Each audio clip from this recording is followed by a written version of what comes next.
Alright everybody, welcome back to another episode of Planet Coaster 2. My name is Z Lucius, or you can call me Luck, whichever one is fine.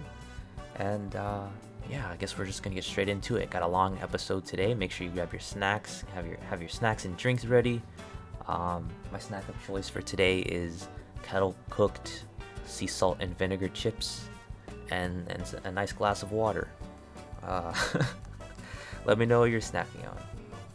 Alright, anyway, we're just going to get straight into it. So the first thing you're going to see me building here is the handicap accessibility ramp right in front of the station, and this is going to serve as an access both to and from the station, meaning those individuals that would need this ramp would just have to enter here and would exit here as well, and they wouldn't need to go through all of the queue line or go down the stairs towards the gift shop or anything like that. It's just that one shot straight to the, or I guess it has one switchback straight down to the main plaza area. And I'm not too familiar with the ADA compliance, but I do know that you do need frequent landings and you need a gentle grade slope. So as best I could, I tried to implement that here. And right now we're going to get into the next section. I know we're kind of going fast, I got a lot of stuff to cover. Right now we're building a teepee. And I know in last episode I said there are no pieces that can resemble hide pieces, right? Because these teepees are generally made with, I guess, bison hide or buffalo hide, whichever region they are in. And I said there were no pieces that could resemble that, but I didn't look hard enough, because if we look here, I have these drape pieces here, right? And when you scale them up, they look pretty much like a rawhide. So essentially, when you paste them in a circle like this, it gives a very convincing teepee look, I will say. Although one thing I did get wrong, I don't think the wood sticks out on the outside, so that's my bad. I'll probably fix that in the next episode, now looking back at it in post. But I mean, in building this TP, I kind of was able to see the true power of the scaling ability in this game, because I just literally selected the entire building and then I made it a little bigger, and everything stayed proportionate, and it just worked out really well. So I'm super happy with the way this is able to be played. And right here you'll see me adding these wooden fence pieces, sort of act as a seam, because generally these seams are visible, especially along lines that have windows or doors into the TP, and it's supposed to resemble sort of the stitching together that you do of the rawhides. And then here I place these wooden wheel pieces, and I only place them because the spoke that sticks out in the center, when they're sunken into the ground, it kind of looks like a stake, which you'll see, and yeah, like that, and looks so good. And I'm not too sure about this TP, whether I'll put it on the workshop, because I know it's a nice small thing that you could just throw in your park, but at the same time it's sort of a niche. It's a niche thing, right? Like, how many people are gonna have a park where this makes contextual sense to have a TP? So yeah, if you'd like to see it in the workshop, just let me know in the comments and I'll drop the code. I'll just add it to the description, or I'll make a pinned comment, whichever. And yeah, pretty soon after this, you're gonna see me working on this entrance plaza. And I guess while I do this, I'll talk about the changes in the video making. So obviously the video is slowed down a lot more than how it was in last last week's episode. Um, I don't know, like when I was making videos using time lapses back in Planet Coaster 1, I didn't have anyone, I guess, comment about it. So I just assumed the times 22, times 23 speed was okay. But I was also getting like 40 views back then, right? So I guess appealing to more people now. It makes sense. Like I'm building I'm building in the game, and I know exactly what's going on, but someone seeing this for the first time would be very confused watching this at 20 times speed, or 22 times speed even. So it makes sense to slow the video down, but at the same time, I wanted to get the same amount of content or the same amount of progress done in each video. And I guess the trade-off then there is that I have to slow down the video and cut out a lot more content, or just do a lot less in each episode. And I wanted to get the same amount done, so I had to cut out a lot, and that is why there is going to be a lot missing from the time lapse. I just wanted to get the major points in here, and then we can go over the rest of it in the live section. So skipping on ahead, we're now attempting to make a gift shop, and you can see a lot of this stuff just came out of nowhere. You saw me at the beginning there trying to make a t-shirt out of the Art Deco pieces, and I had the same exact problem in Planet Coaster 1 with those pieces, which they need to be smaller, right? Like even you rescale them to the smallest that they could be, they're still way too big. So I hope that's one of the changes they plan on doing, making those being able to be rescaled even smaller, because they're pretty unusable as they are. Well, I wouldn't say that, because later on in this episode I do use them, and it turns out pretty well, I think. But you should be able to scale them smaller anyway. And all these pieces in the gift shop, sorry to skip around, I downloaded them off the workshop, and I'll talk about them later in the time lapse because I use them again in the other building. So now we're skipping ahead to the building being done. I will say though, this the gift shop right here, it's like, I'm not sure if it fits, right? Because it's using the Adobe type Pueblo type of building, right? It's like Adobe Village, and generally it makes sense, but just the context of the area, I feel like the vegetation in this region does not really make sense, because it's generally in a desert area, right? And then we have a bunch of tall grass and trees, and it doesn't really mesh plopping it here. And as you'll see as I build these buildings around the plaza, the architectural style is different in each building, and it's slowly transitioning away from the, I guess, hardcore Native American style architecture into sort of more modern like frontier American log cabin lodge type of building. And I felt like that was absolutely necessary to transition this area into the rest of the park. As especially you'll see, well, you won't see because it's not done. It doesn't even exist yet, but the lodge that I make, I'm making it right here. The lodge that I'm making, I think it's going to be able to be seen from the potential main street. So if that's the case, then I can't have the hardcore Native American structures being seen. It will just throw off the vibe entirely. Just like you look at the videos of what is that Europa Park, and you see how even with the Croatia area where they just added Voltron, all the architectural buildings in the area are like distinctly in its own style, right? And you want to keep things cohesive. So I feel like if this is able to be seen from the main street, and the main street has one theme, then this should at the very least not clash. Like, it doesn't necessarily have to mash, but it shouldn't clash with the rest of the buildings there. So that is why we transition from teepee, or lean-to rather. We transition from lean-to into log cabin. Now we're getting into actually constructing the log cabin. And I guess the in-universe explanation for why this architectural inconsistency exists is because this park is set in Europe. I think potentially Germany, but we'll have to see. But it is set in Europe, so it is essentially we have an attempt of a Native American architecture. So it's me attempting to make a German attempt at Native American architecture, or whatever country this park happens to be in later. I haven't decided yet. Okay, so now that we're actually building the lodge, I want to talk about my building style. You saw it in the last episode before, but it's basically very, very modular. I'm just making pieces off to the side and then just piecing them together like huge Legos.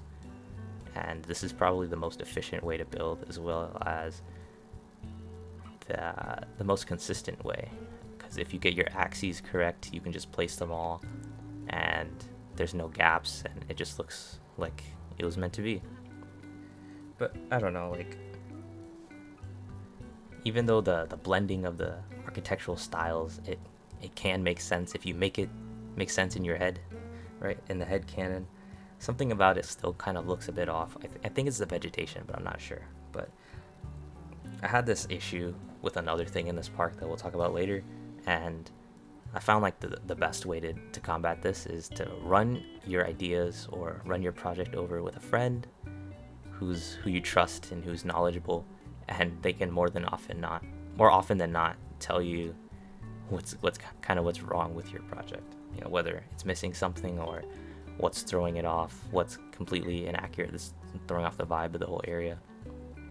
Sometimes you spend a lot of time in your own head and you don't quite see what you're doing wrong, what you're missing. So the input of an external factor is often kind of what I use anyway. It's often needed to progress. And yeah, that's something I recommend. So again, I'll say if anyone has any suggestions on how to blend those areas better, please let me know. But alright, I think for this log cabin, actually, now that we're talking about it, along with the vegetation, I think it looks a bit off, because if you look at Google Images or whatever image reference you're using, a lot of the log cabin buildings are using logs that have had their bark stripped, and then there's no stripped bark pieces of log that are in this game, so I have to use the logs that still have the bark on, and that could be throwing it off. It could look a little weird because of that, but that's just a theory though, I'm not too sure. But anyways, now we're placing the paths, and now we're showcasing the power of the path tool in this game, because something like this in Planet Coaster 1, it probably wouldn't be possible, and if it was possible, it would be excruciatingly difficult to do. But in this game, you can just select your node or select your edge and put it where you want it to be.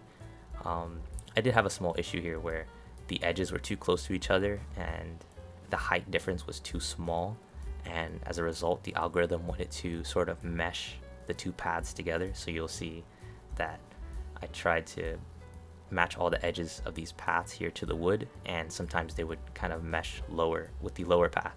So the result, I'd have to leave a couple corners without path, and I think that's okay because people aren't going to walk there, but it's just a little imperfect thing that I'm going to know, and every time I see it, I'm going to be like, that's still there.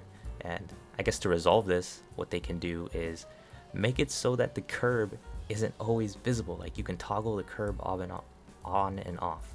That was a feature in Planet Coaster 1. Don't know why it's in this game. And similarly, why is the Planet Coaster logo in the queue path? And it's in every single queue path. And again, I feel like that was in Planet Coaster 1, and then everyone complained about it, and then they fixed it and made neutral, unthemed queue paths. And I don't know why. If you fixed it before, why are we backtracking? I don't know. I don't want to spread negativity on this game anymore. It's enough people have chewed it out. Are you guys on the Planet Coaster subreddit?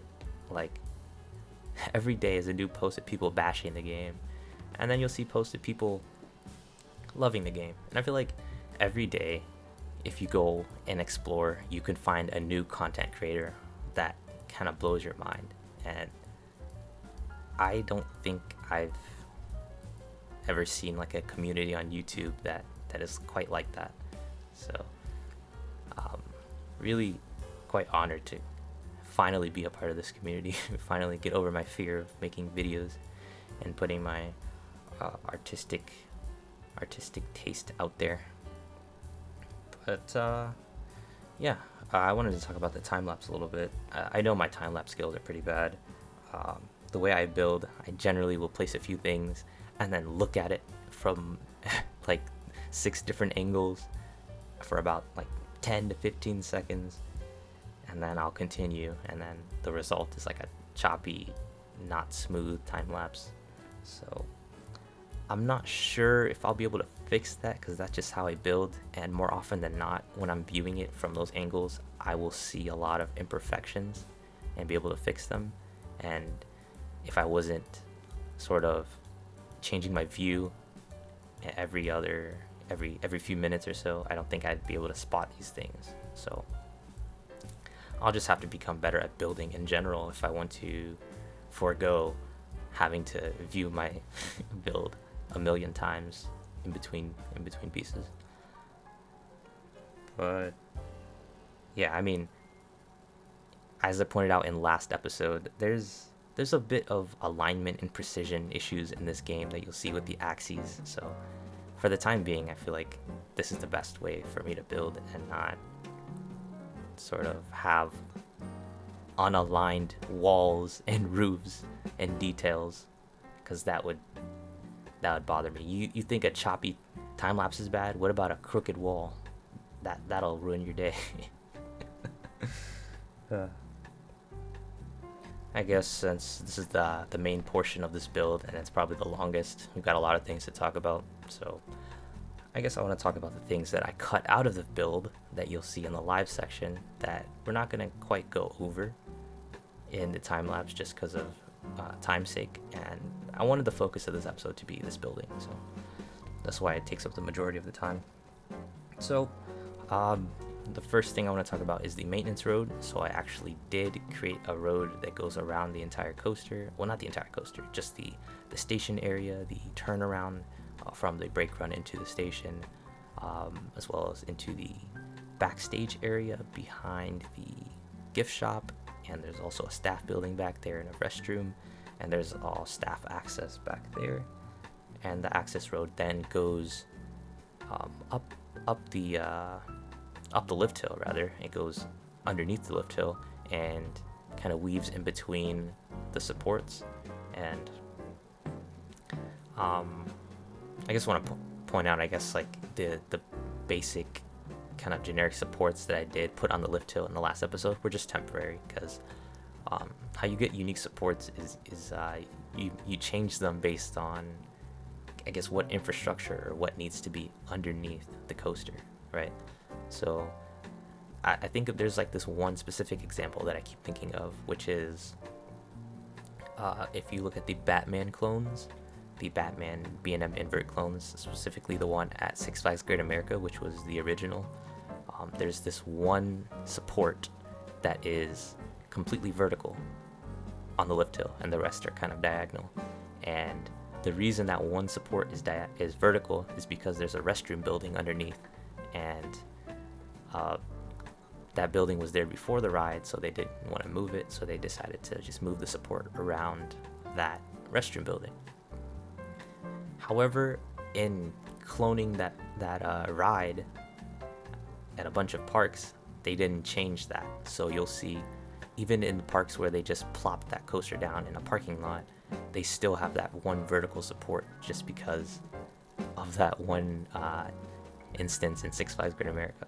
So I thought that was pretty cool, and that's like a rule I always imagine. Like, supports should, you start off with boring supports and then you adjust them based on what needs to be underneath, and that's how you get your unique looking supports. Alright, Also removed from the time lapse is the creation of a bunch of custom fencing and a bunch of custom lamps. And additionally, like I said with the teepees, I rescaled them a bit smaller and I made a tinier teepee village, which is I guess on the in front of the queue for the ride. As well as I added another switchback area of the ride, just because even though the people are not going to queue in there, just because their AI is a little bit buggy right now anyway in the game, even though they're not going to queue in there, I felt like the line was a bit too short for realism purposes, so I added another switchback area.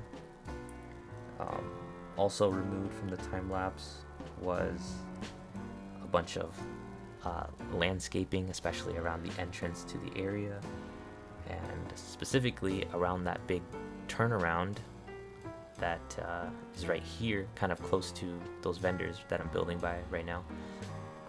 Right after the outer banked camelback hill, there's currently now a pond there with a bunch of Velocicoaster inspired rocks, as well as gravel and fencing, and the area does look very modern and clean, and it's like you can tell there was a lot of funding, but at the same time it wasn't unlimited funding, so it's pretty realistic in that way, and it's hard to explain, so I'll show it to you in depth later. But in placing the pond and all the vegetation and stuff in that area, I want to talk a little bit about the scenery brush, which it is a great, and I mean a great tool. I think I remember downloading a mod in City Skylines, something similar, right, the scenery brush, but having it in Planet Coaster is just a really big time saver. But I feel like it could be improved a little bit, specifically in the size variance of pieces, because I feel like I'm not too sure, like in some applications you can place a whole forest in about 3 minutes, right? But in other applications where everything has to look a particular way, I feel like it's faster to just do it by hand, like the old way in Planet Coaster 1, just because of the variance issues and the placement issues. Like, I think I placed the brush around the pond, and then I ended up having to kind of resize and reposition every single plant in that area. And I guess at that point, it's like, what are we doing? Like, we might as well have just done it by hand. So I think it took the same amount of time it would have taken otherwise. So a suggestion would be to include an option to adjust the range of the size variance, rather. So you could say, I only want my pieces between 50% and 100% size, and like set upper and lower limits, and I feel like that would be a good feature to have, and it's probably doable and not too hard to do. I also added some maintenance paths we'll talk about, as well as a ride camera pit and some more fenced off track. So basically wherever the track goes low, close to the ground, I fenced off that area and made like gravel pits. And I did add the area for the camera that takes the photo for the on-ride photos, which is on the other side of the 0G stall. So where it dives close to the terrain, if you remember from the POV last time, there's now a pit there with the ride camera. Again, we'll show you later. And lastly, as I said before, there's some newer custom supports that sort of avoid all of the things that I kind of just talked about. So just further making the support system, or the support structures for this ride, super unique. And I kind of expected to be talking about the interior now, because I thought the time lapse would be done, or this section would be done. But I guess we'll talk about the interior. So as I said earlier in the gift shop, I did download 2 workshop sets. The first one was the ride height sticks, which I'll put an image here, and I will put the code. I'll put the code for both of these sets in the description, but I highly recommend you guys get both of them. The ride sticks, I ended up all I did was take the color and the pieces, but I resized them because I felt like they were too big. But as they were. I feel like it was very applicable to everyone else's parks. I just got a bit nitpicky, so I had to resize them by myself. But again, I'd recommend everyone use these sets. So yeah, the ride height sticks, and then the second piece, or the second set, was the interior Giftshop Clutter set. And this set probably inspired this whole lodge because of the use of those pieces that I have in every single window frame, those black frame pieces. I had no idea that there's a piece in this game that could be scaled that small and be that versatile.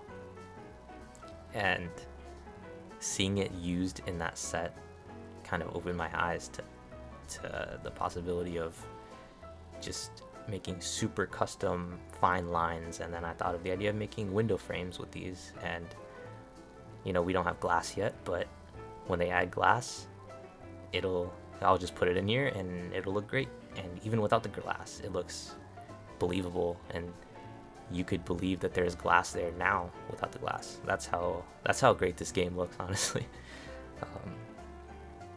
But in any case, I recommend that for anyone trying to get better at building in this game. If you see anything in the workshop that you kind of admire, or you're like, man, I really want to see how they did that, download it and look at how they use the pieces, and then take a second to marvel and like, dang, I should have thought of that. That guy's a genius, right? And then think of ways to implement that into your own builds. And that's pretty much how you get better at the games, honestly. It's just learning and learning from others, and eventually you'll get that creativity and you'll be able to innovate on your own. And that kind of reminds me of this video I watched the other day. It was called The History of Lego Star Wars Speedrunning. It's actually a very fantastically made video. I'd highly recommend watching if you're at all interested in stuff like that. But basically what I'm trying to draw here is that in the history of speedrunning that game, it originally started, with the bare bones, just play the game normally, and then there'd be a plateau, and then someone would discover a new trick to bypass certain levels and in a smaller amount of time, and then it would be a huge resurgence of everyone trying to get the world record, and then they'd hit a plateau again, and then someone would discover a new thing, and then it would just be this over and over and over pattern of kind of innovation and inspiration, and then plateau, and then innovation, inspiration, plateau, over and over again.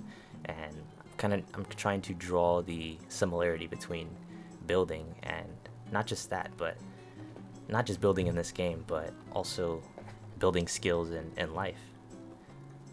It's always that constant cycle. You're not going to just build straight and just go in a straight line and just be improving. There's going to be times where you plateau a bit, you're a bit stuck, and you shouldn't get discouraged. I mean, that's the part of the process. That means you're growing, and you still got things to learn. And and this piece right here, I don't think I've seen anyone use this, but this is something I think I came up with. But if anyone's done it before, let me know. It's that curtain piece, and if you resize it and color it completely black, you can place it on the floor, and it looks like those mats that you place in front of the doors to collect water so that the floor doesn't get all wet. And placing those on your interiors, I would highly recommend everyone do that, because it just brings the realism up another notch. And the same thing with these curtains. So I started pasting them everywhere, as you can see. And these curtains really sell the illusion of real windows in this building. And together with all the interior pieces available in this game, I love how there's interior and exterior plants. And you see I'm adding like fire extinguishers and all these encounters and lamps and planters and everything that should be on the inside. And it's just, what a game. Like, it's so much fun to do interiors in this game versus doing interiors in Planet Coaster 1 I felt like a bit of a nightmare. I didn't like it at all. And as we're getting closer to the end of this lodge building, I want to talk about the stalls inside. So originally I put a chief beef next to a Viva La Vegan stand because I wanted to include all the inclusive foods, right? But it didn't make sense. It's just, like cross-contamination or otherwise appetite reason. It doesn't make sense. So I removed the Viva La Vegan and instead I placed a soda shop. And I'm kind of thinking of making this lodge just one cohesive restaurant that serves, or I'm thinking of calling it Plains Bison Burgers, something like that. And so the whole shop sells burgers, soda, and milkshakes in one cohesive thing. And I think that makes sense. And then I'll do the vegan shop in a different building, just in a different area, just sort of kind of have like restaurants, instead of just have a food court with a bunch of different items. I wanted a unique restaurant for this area. And then it's got both indoor and outdoor seating, which you've seen, and I did run the park with people in it, and it is so great to see the peeps actually using the things you build the way you intended, like those outdoor picnic tables that people actually go outside to eat there. And it's just really rewarding to see them actually use the tables and stuff. And I guess right now I'm sort of placing the gutters, and I love the gutter pieces, I love the details, but I'm not too sure about the placement of some of these, so we'll have to see. But I did say earlier that I wanted to potentially place this park in Germany, and that's just because I've been getting a lot of social media content on German architecture, like castles and such. And I think with all of the stone and wood pieces in this game, I feel like it would be very doable. Maybe we'll try that and see how it goes. And speaking of the stone walls, the Viking stone walls that I used to make, like the stone parts of this lodge here, they're probably my favorite piece in the entire game, just the way the light reflects on them because of the depth that they actually have in game. It's just far superior to any other flat wall, like stone piece that is in the game. And yeah. Now we're going to get into the last section of the time lapse, which is the ride sign. So first off, I wanted to say it was inspired by the very large and grand Cedar Fair style ride signs, the likes of Gatekeeper and Fury 325. And I started off here using the custom, or using the in-game 3D fonts, and then adding the little apostrophe pieces to the ends to create the serifs and sort of make my own custom fonts. So you'll see here, it's kind of looking like Times New Roman a little bit with the serifs. I kind of like it. And as I talked about in the gift shop, I did end up using the art shapes, I guess they're called. Yeah, the art shapes to make this, I guess, abstract art feather. And I just want to put a disclaimer out there. So I used the Bing AI image generation tool to give me ideas about what I can do for this plaza. And I just drew upon what I liked from each image. So a lot of the images had like a typical headdress, I believe they're called the feathered war bonnets, and a face. And instead I just made an abstract headdress using the feather here. I'm just kind of pasting it around in a fan shape to sort of create the headdress shape. And I also created a small totem pole, but I did some research and I know this is a little inaccurate. So as this is based on the Huron tribe, we do know that the Huron people did not make totem poles, and totem poles were actually instead rather made by tribes further in the north, like in the Yukon region, and similarly to the far west, like the Haida in the Pacific Northwest.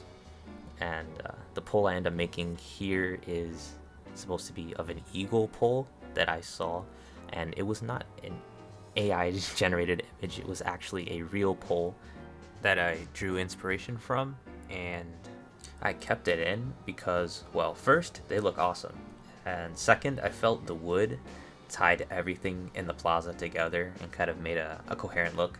and as well as the symbolism that it brought, I kind of felt like it was worth it to forgo a bit of accuracy. So, but if anyone is offended by any of the symbolism here, I do apologize, and if you have any other concerns or suggestions, please let me know, and I will accommodate them to the best of my ability. Because my purpose here is to embrace different cultures and somewhat educate, and in no way disrespect. So, it is not in my plans to become the first ever problematic Planet Coaster YouTuber.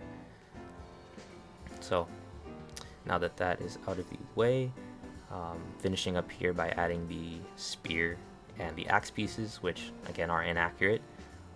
So I try to make them accurate by coloring the tips black to resemble flint or obsidian, which is what they were commonly made of, and not the metal that is in the game.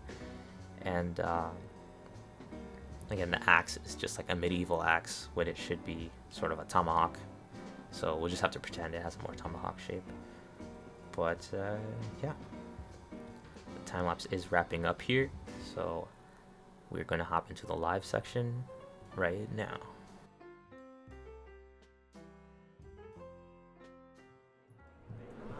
All right, everybody, welcome back into the park. We've got a little traffic jam over here, but that's just because the park's beautiful. I mean, look at this. I'd be struggling to get in here too. But in all seriousness, a lot has happened since last time, as you can see. Am I trapping people in the park?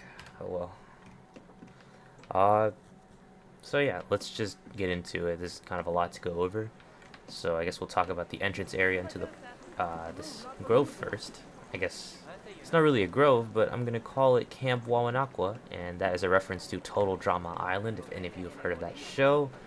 It was a cartoon that aired in 2007 on Cartoon Network, and it was based in Ontario, Canada, pretty close to Lake Huron, and as the name suggests, the Huron people often inhabited those regions, and for that reason, I feel like geographically, there could be some overlap there, and that is why we've called it Camp Wawanakwa. So I enjoyed the show, and geographically, it makes sense. Starting off on the left side, we have a pond with a bunch of rocks. It was a little inspired by Velocicoaster. However, I did add a water feature, and as a throwback to my last series, it's got these. I'll just show you. You know me and my splashdowns, I always gotta have 3 of them. And especially this area was inspired by Velocicoaster. We've got some rough rocks kind of around the track, as well as the 0G stall. Jumping across to the other side of the pathway, we've got a little meadow here. The train actually dives into this gravel trench, and we've got fences around it, as well as warning signs on the fences that really add to the realism. And if you look closely on this side, we've got a little staff access panel here, so the workers will be able to access this door, walk down this little path, and towards the trench we've got the ride camera, which does flash at nighttime, simulating the flash photography. And we've got a generator here that sort of looks like they're connected in a way, and that maintenance could be done there if need be. And again, this logo here is just the one I created down there, just placed up on the support structure along with a netting. And I don't have any lockers, so it would make sense for me to put some netting over this area too. Moving on, the Camp Wawanakwa name specifically refers to this encampment of teepees right here. Not too sure what I want to do with the barrier here, but right now I've just got a bunch of teepees shrunken down a little bit in the sort of village kind of feel. And I made some small details with the little stick piece here, because it's a great piece and it can be scaled very small. This is the box hedge straight branch, and with that piece I was able to make this tanning rack. So I just threw a couple pieces to look like leather and fur and stuff, so looks pretty good there. And we've got a cooking spit on this fire and a couple baskets. Going along the right side of the plaza, we've got some outdoor seating as well as the updated queue. So through the entrance we've got we've got our ride sign, our height stick, as well as our ride info warning sign. And then inside this little teepee, we've got some more props. So another cooking spit and some stacked hides. Before walking into this sort of tall grass prairie themed queue, we've got a few coverings. Heading along this exterior fence, we've got another section here that I added just to make the queue a little bit longer for realism's sake.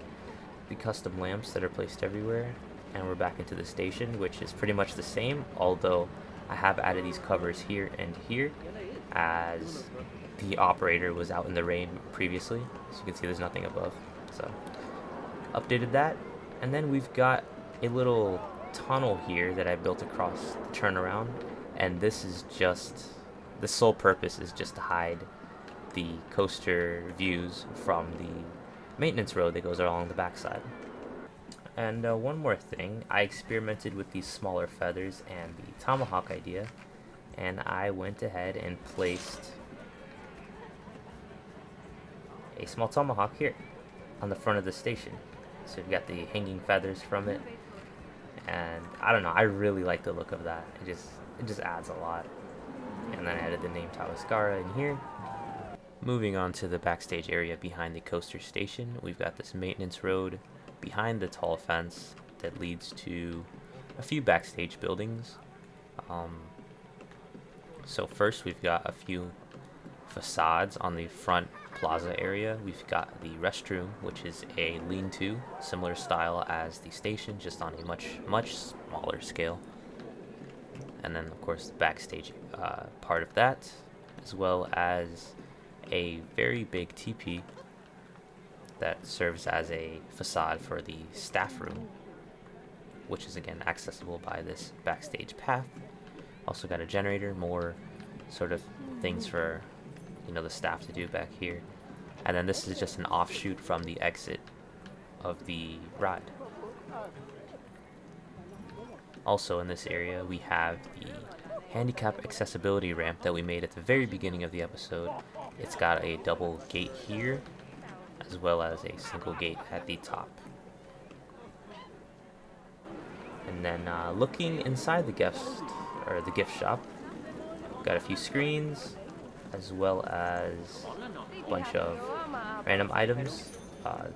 This set is one of the blueprints. It is the Giftshop Clutter set, so you can see I just took it and placed the pieces in here, which I recommend all of you doing because it's a very great set if you need to build something like this. But it also taught me how to use some of these pieces. So as you can see, I directly copied the wood and the metal piece and made my own tables. And from that, I placed some, I guess, couch cushion resort pieces, which have folds in them, so they look like t-shirts kind of. This looked better than the Art Deco shirts that I was making because the pieces are too big to make accurate looking shirt. But we already talked about that, so I'll move on. Here is the finished centerpiece of the plaza.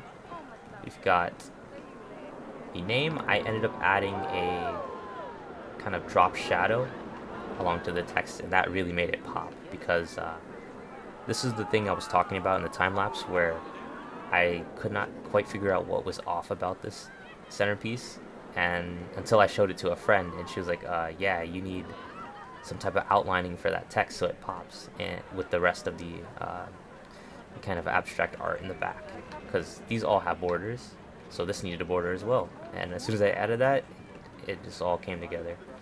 So really happy about that. And I did just stick a TP on the back side of this large planter. And speaking of planters, right across next to this part of the track right here, we've got another large planter. This one's very symmetrical, got nice evenly spaced plants. And we can take a look at the lodge now that there's people inside of it. And like I said earlier, it's nice to see people actually using the furniture and stuff you place. Hopefully we get to see people eating outside on the porch in a bit, but right now people are just walking around inside exploring, and I just really love how they use the interiors. And looking at the lighting inside here, I mean, come on. Planet Coaster 2 is just gorgeous, gorgeous game. The way the light shines on the floor. And here's that piece I was talking about, the resort window curtain. You color it all black, and it looks like the water absorbing rugs.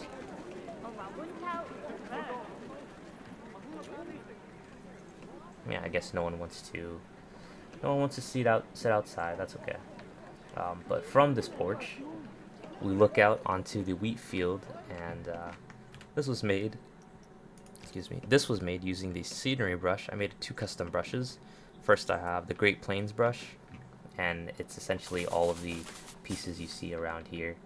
And around the queue, it's just the tall grasses and the creosote bushes. And then I've got the wheat brush, which is, as you can guess, it's just a bunch of wheat pieces. And how did I get it to look like this? I colored the terrain, and then I took the 4-meter patch, scaled it all the way up, and just placed it filling in the gaps. And even though it looks a bit grid-like, that's kind of accurate because, you know, these crops are placed in even lines, so it makes sense for you to be able to see lines when you glance at it. And yeah, and then I surrounded the turn with these wooden spike pieces, similarly to the rest of the area, just because of sound. I didn't want the sound to sort of pollute the rest of the park. And then we're going to, I guess, look at the maintenance road. So I guess going along the back side of the coaster. Got a bit of stacking up here. The operations are not good today. I try to make the path as, I guess, loosely turned as possible. But it does get pretty tight around here. But I feel like a truck could feasibly drive through this road. I try to make the clearance pretty wide. That's why we got this janky support on this lift hill, but that's what makes it look good. I feel like the uniqueness and how we had to work around having the track underneath as well as the maintenance road. So we've got this weird path here as a result. And, you know, checking out this angle here, it just looks very menacing from this point of view. So really love that look. And this is probably the tightest part. I feel like a work truck could fit around here though, as long as there's only one direction of traffic at a time. And here we've got more warning signs, more fenced off doors, and this just gives access to the mist area in case any maintenance workers need to do any work here, as well as protecting the track from anything getting in the way. And I should probably add one of these to this part, which I will do later as we move on to this section of the park. But I experimented with adding a drop jar here, but we'll add the infrastructure for that later. I think that's pretty much it, actually. And really quick before we head out, I want to take a look at the park at night, so let's cut to that. Alright, so now we're at a little past sunset. It's not quite fully dark, but it's getting there, and the area really comes alive at night. You can see all the little lights I've placed. Start at the fog-filled trench drop right here. Check out that.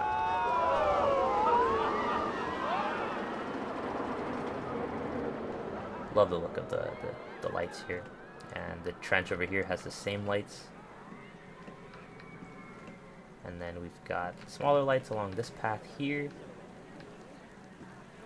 as well as some spotlights over the main kind of support structures, kind of drawing attention to them.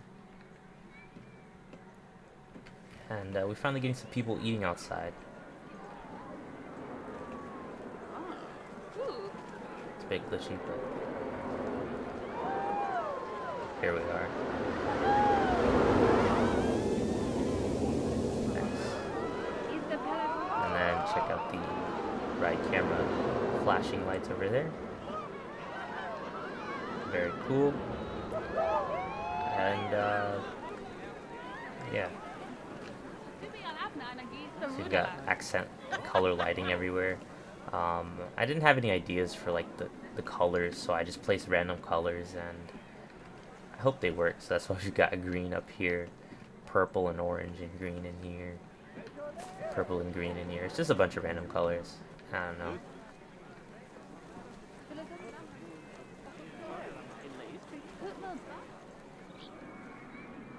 Overall, I feel like the look I wanted was achieved here. We've got the main station building as the drawer of attention as you walk into this area.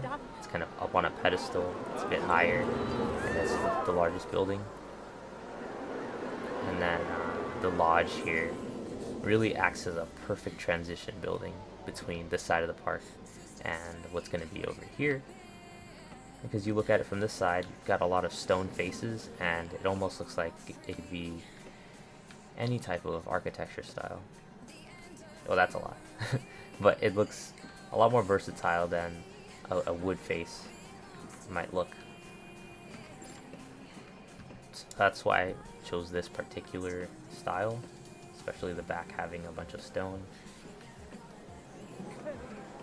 Because the front has significantly more wood. And again, I will be including everything in this lodge, including the paths inside, in the workshop. So if you're interested in checking this out in your own park, the code will be in the description. Alright, well that's gonna just about do it for me, guys. I hope you enjoyed the episode. I know it was a long one, so thank you for joining me as we try to navigate this park. We got a lot done this episode, but at the same time, it was only about 1/20th of the entire Sandbox park. So with that being said, we've got a lot of work to do. So if you liked the episode, be sure to leave a like and subscribe and hit that bell to get notified if you want to catch the next one, where we're probably going to achieve the same amount of progress, if not more. But I'm not going to hold you guys too long. So again, thanks for watching, and I'll see you in the next one. Take care.